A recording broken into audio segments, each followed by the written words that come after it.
Now, let's turn to a more heart-pounding one. What's needed to show proof of life that Ajok was indeed not beheaded? 1. Direct consular visit. Strongest proof. The most credible confirmation would be a physical visit by a Ugandan diplomat from the Cairo mission accredited to Damascus, maybe a signed consular welfare report, photographic evidence taken during the visit, if allowed under prison rules, a documented timestamp of the visit. Under the Vienna Convention on Consular Relations, consular officials have the right to access detained nationals. A verified visit would silence most speculation. 2. Live video call with verifiable indicators. Authorities could arrange a live video call between Ajok and Ugandan officials, presence of a neutral third party, example, prison authority representative, visible real-time date confirmation, example, holding a dated paper, clear confirmation of location. A recorded but recent video is helpful, but live interaction is stronger than pre-recorded footage. 3. Official prison certification. Syrian authorities could issue a written certification of detention status, current prison facility details, case reference number, signature and seal from prison administration.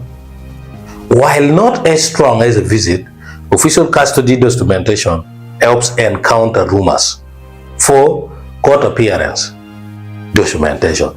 If our trial is ongoing, court registry confirmation of next hearing date, signed court attendance record, lawyers written confirmation of meeting her, court session minutes showing she appeared.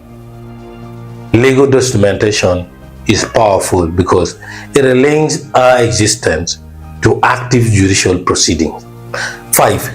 Lawyer confirmation with evidence. A defense lawyer could publicly confirm recent in-person consultation, provide documentation of legal meetings, submit affidavit confirming she's alive and in detention. An affidavit from legal counsel carries weight, especially if notarized. 6. Red Cross, that's neutral humanitarian verification. If tensions escalate, a neutral body like International Committee of the Red Cross, that's ICRC, could verify detention status and welfare condition. Third-party confirmation significantly reduces diplomatic distrust.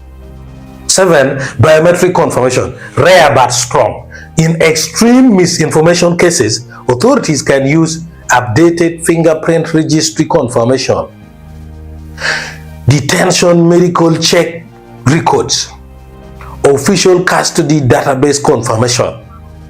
This is rarely public, but possible internally.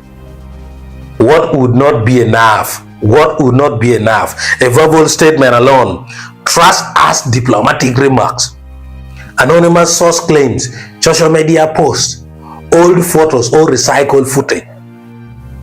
In high anxiety cases involving capital punishment jurisdictions, only documented time-specific proof of life works.